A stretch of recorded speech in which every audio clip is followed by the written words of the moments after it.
Hey guys, how are you? I'm the Untitled Tarot. Welcome in. I wanted to come on today and do a little bit of just like a mini reading and update about the energy that's been circulating around. First of all, I want to say that I hope you all had a very lovely and relaxing holiday season, whether you celebrate Hanukkah or Yule or Christmas or Kwanzaa, or you don't celebrate anything and you just had yourself a bit of a week and a bit of a weekend. I hope that you are getting the rest that you so desperately need after a purely ghoulish 2022.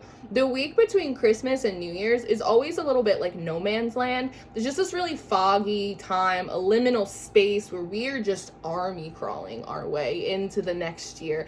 I think the astrology for 2023 is a little bit gentler to us, which I'm really hoping for and I'm very much looking forward to, because as I said, 2022 was officially the year of the ghoul. I'm wondering how you guys were feeling about the energy during this holiday season, because to me the energies felt a little bit off. And I know I'm not alone in that, because I've seen so many people talking about, it just doesn't really feel like the holidays. It doesn't feel like Christmas this year. Something in the energy, in the spirit, it just feels a little bit off, and I don't know why. And I've been feeling that way too. I believe it was Christmas Eve. I was sitting here trying to relax, and I'm wrapping presents, and I'm going, why does it feel more like Halloween than it does like Christmas?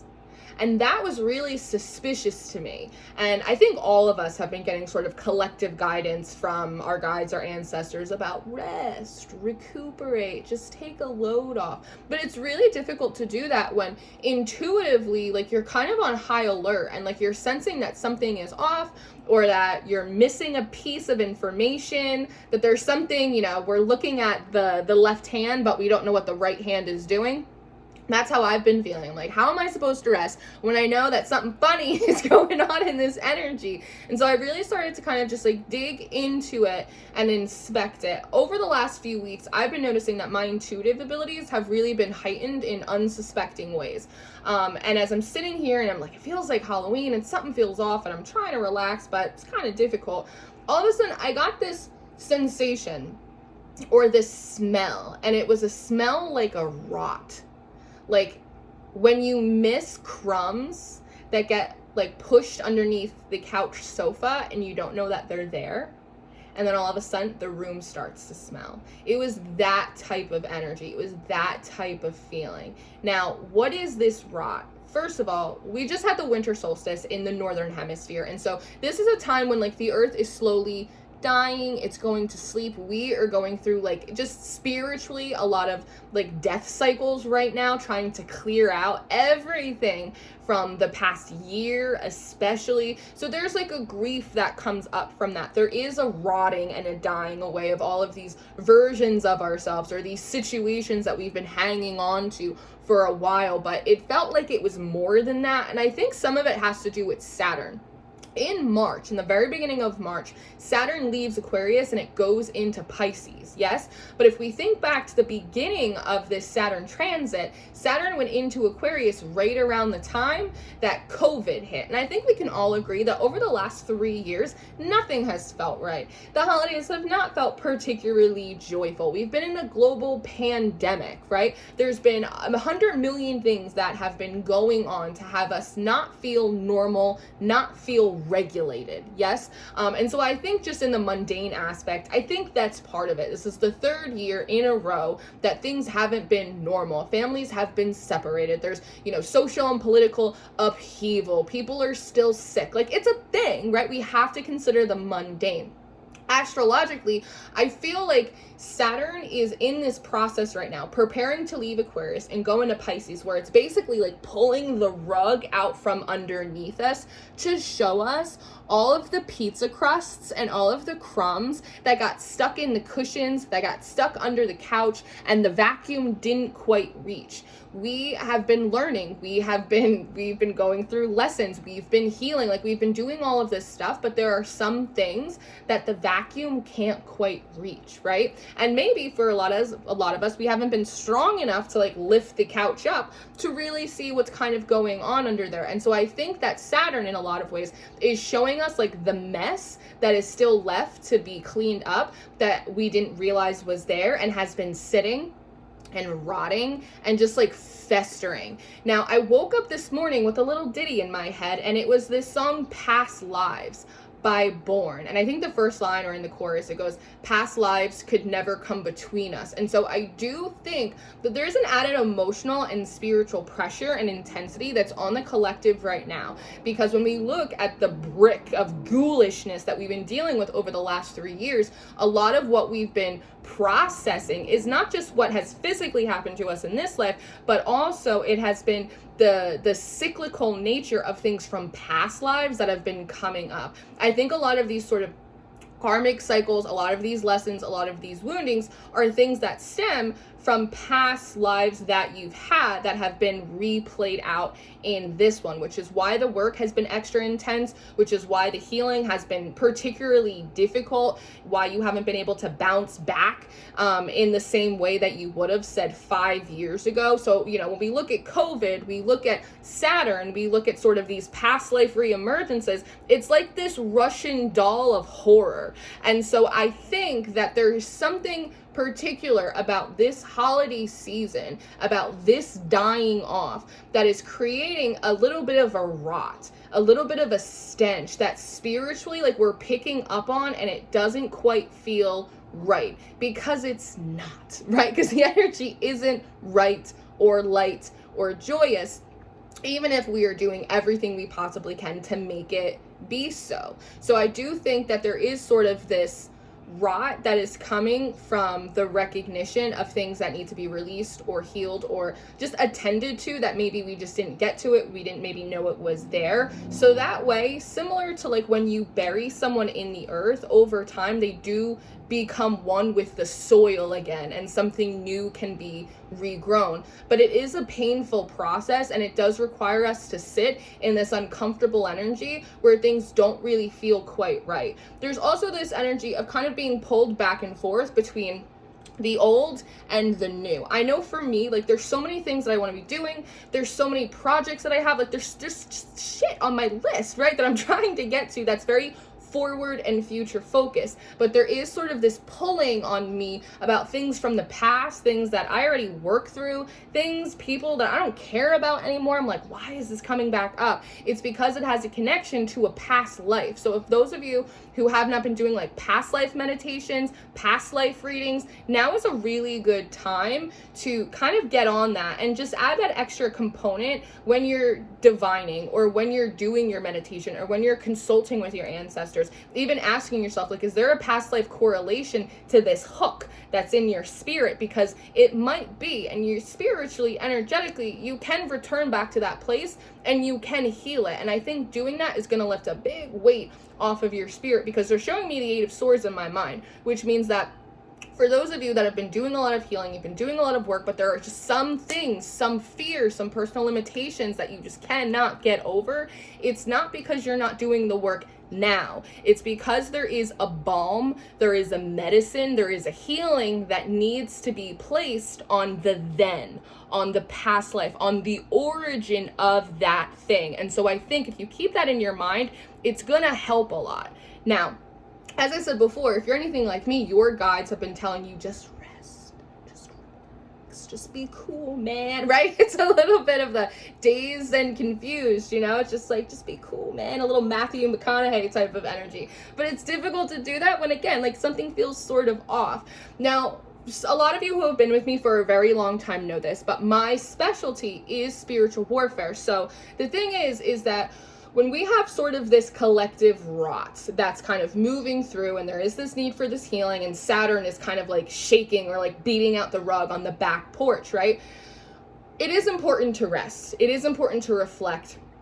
One, because it's going to help you move through these energies. And two, you really need to recoup a little bit of the hope, a little bit of the energy, a little bit of the stamina that you lost barely surviving this past year, right? This has not been a picnic for any of us. You know, the first 2 years of COVID was one thing, but this last year has been, again, purely ghoulish and torturous. And in a lot of ways, it didn't really feel very, like, fair. Again, a lot of that confusion of, I've done all of this work and nothing feels better. I don't understand why, right? So rest really is necessary. However, what I do also want to say is that when we are in these moments of rest and when we are not paying attention, and when we are so burnt out and exhausted over everything that we have been through over the past few years, it is very easy for interfering energies to kind of come and slither up to you.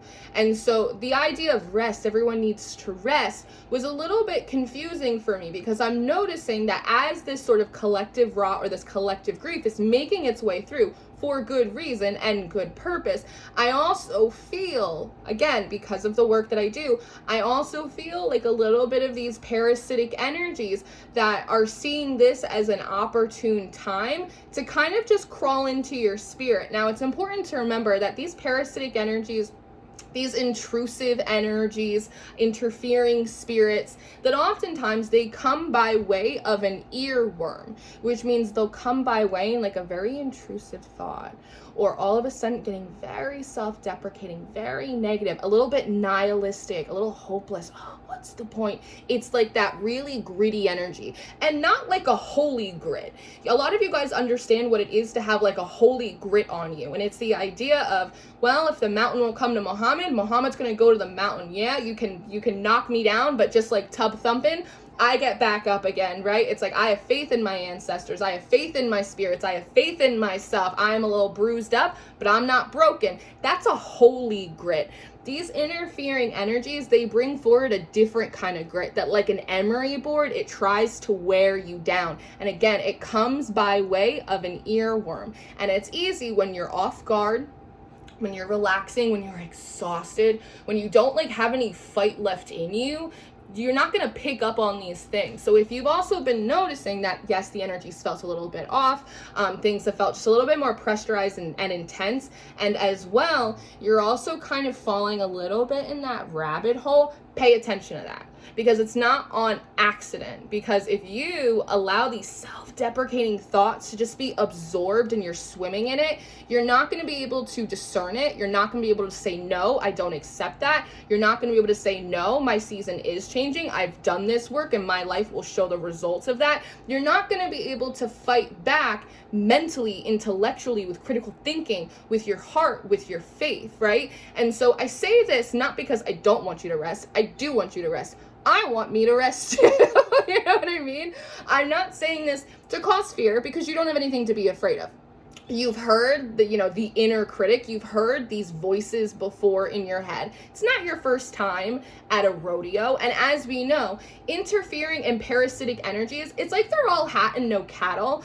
The main power that they have is to get you to agree with them, to get you to believe them. Remember, the spirit moves before the flesh, and you have to come into agreement with an energy, an agreement with a feeling or with a thought before it descends, before it gets to stick and grow roots in your heart. So again, I'm not saying this so you're afraid, and I'm not saying this so that you're hyper vigilant, because that's going to throw you into anxiety, and then you're really not going to rest, right? I'm saying this so that way you're just like regular vigilant, so that way you are just aware. You're just, have the ability to discern, hey, you know what? I know I'm exhausted and I really need this time to rest, but I also recognize that that thought or that energy is not right, and it's not right for me. And so set your energetic boundaries. I think that you should absolutely rest. And the way that you can do that most successfully is by putting up your energy shields. If you're a veiler or a braider, absolutely start doing that. If you have physical wards, do or redo your physical wards. If you need to do return to sender spells, if you need to do whatever it is that is in your toolbox of intuitive and magical skills for protection, for cleansing, for banishing, any of that, do it. It's just good housekeeping at the end of the year anyway, right?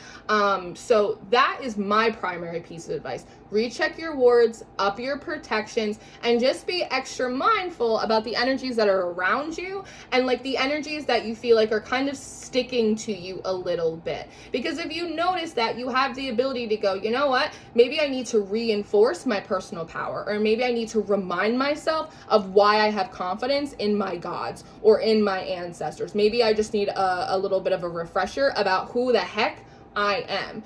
And that is really going to give you like a feeling of safety and soundness that will allow you to get the rest that you actually need before embarking on this new year. Because when it comes to, again, interfering spirits, parasitic energies, they don't have to do anything to you. They just have to crawl into your spirit like a little earworm, and you'll do it for yourself. So if they can make you extra negative, if they can make you paranoid, if you don't know what's going on, it's going to keep you on high alert. And so walking into the new year, you're going to be even more exhausted. You're going to be even more burnt out. It's going to feel, again, nihilistic, like you're starting from scratch. And none of that is necessary. That's what those energies want. They want you to be broke down and beat up and not move into the new year feeling refreshed, feeling like you have more wholeness and healing to you. So up your protections, make sure you're, up to date on your cleansing and your banishings. Use what is ever in your toolbox. And again, I'm going to remind you guys, because some of you know and some of you don't know,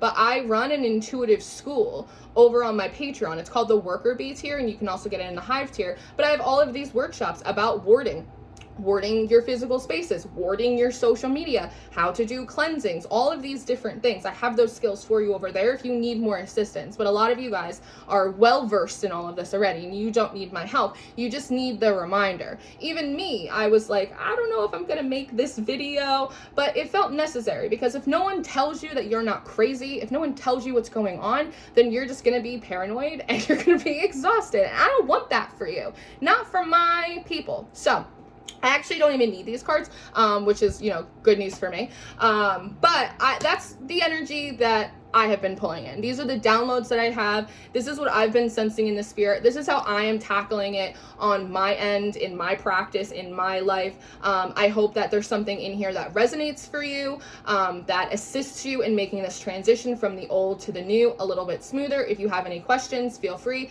to leave them down below. I always tell you guys, you can email me, you can always reach out, and I love you very much. So go get the rest that you need. If this Christmas felt a little bit like Halloween, you're in good company. We are army crawling our way into 2023, and we're going to be just fine. Very good? Very good. So this is what I have. I love you so much. Have a beautiful week, and I will see you next time. Goodbye.